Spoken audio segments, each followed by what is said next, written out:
Good evening, this is Father Sebastiaan here at the Fang Shop, New York City, inside the Halloween Adventure Shop.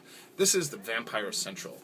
This is where Sabretooth's headquarters is in New York City, and Sabretooth is a company which makes custom-made fangs and optical special effects, and we also make jewelry, such as the Vampire Legacy Ankh. Now, basically what we promote is the vampire lifestyle in tradition and philosophy, which is basically based on taking the vampire mythology and turning it into a tangible, real-world experience.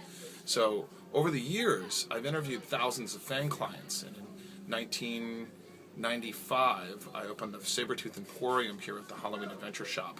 And over the years, we've been able to interact with our clients. So over these many, many years, every time I make a pair of fangs, it's a ceremony for me and a rite of passage for my clients. And throughout this experience, we've composed a series of traditions, philosophy, and culture known as the Red Veils.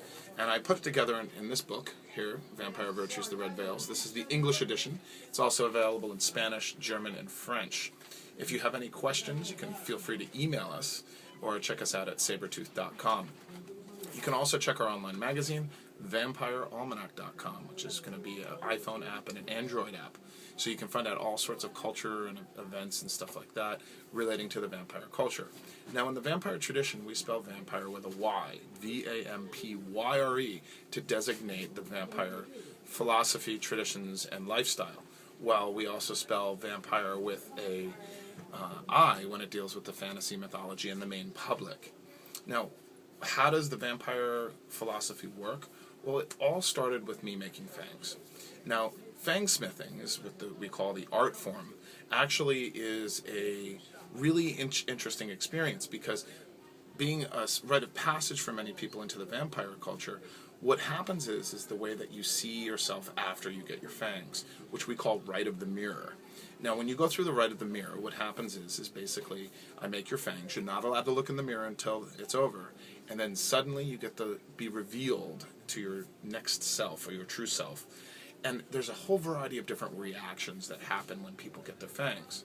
Some people cry, some people laugh, some people stare, and one story that we have is vampires are the most narcissistic guys in the world, because a lot of people will stare for a long time. It's a special moment. It's a rite of transformation. The rite of the mirror reflects looking at yourself in the mirror in a new way. Aside from being an incredible sex toy, fangs are also a mask, very much like wearing any tribal mask or cultural mask. And when you put the fangs on, it kind of gives you this kind of mask to look through and see the world in a different way. But most interesting, the world sees you in a different way. When you wear your fangs, all that primal nature comes out.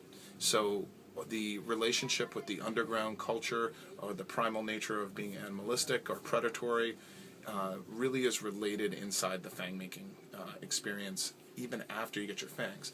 So they're not just a good sex toy, they're a connection to your primal nature, they're a mask, and also they're like being a magician. It's like a magic trick, having your own personal magic. So this is basically the philosophy that I have when I make fangs. And for me, it's an art form. It's my passion. I love to make fangs, and I love the variety of people that come and sit in my shop. So for almost 20 years I've been doing this, and it's an incredible experience to meet all sorts of people.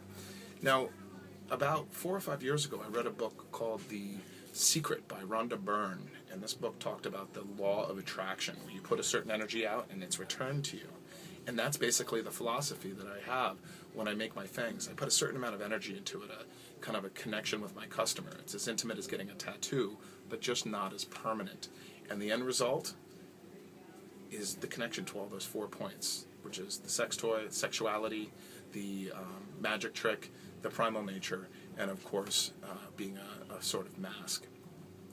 Over the years, I've seen so many different testimonials come back about fangs.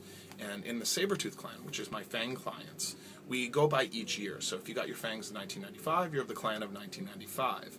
And believe it or not, my first customer, the first person I ever made fangs for, was my mom back on Christmas Day, 1994. So she's the only person who's a member of the Sabretooth clan of 1994. And then I was going by different names before Sabretooth, and one of the ideas was the Tooth Fairy, but don't tell anybody. And in August of 1995, I came up with an idea of calling myself Sabretooth, and that reflects in my business. So that's a little bit about what I do, and if you have any questions, feel free to email us. My email is on the website, or you can check us out at vampirealmanac.com or sabertooth.com. Take care.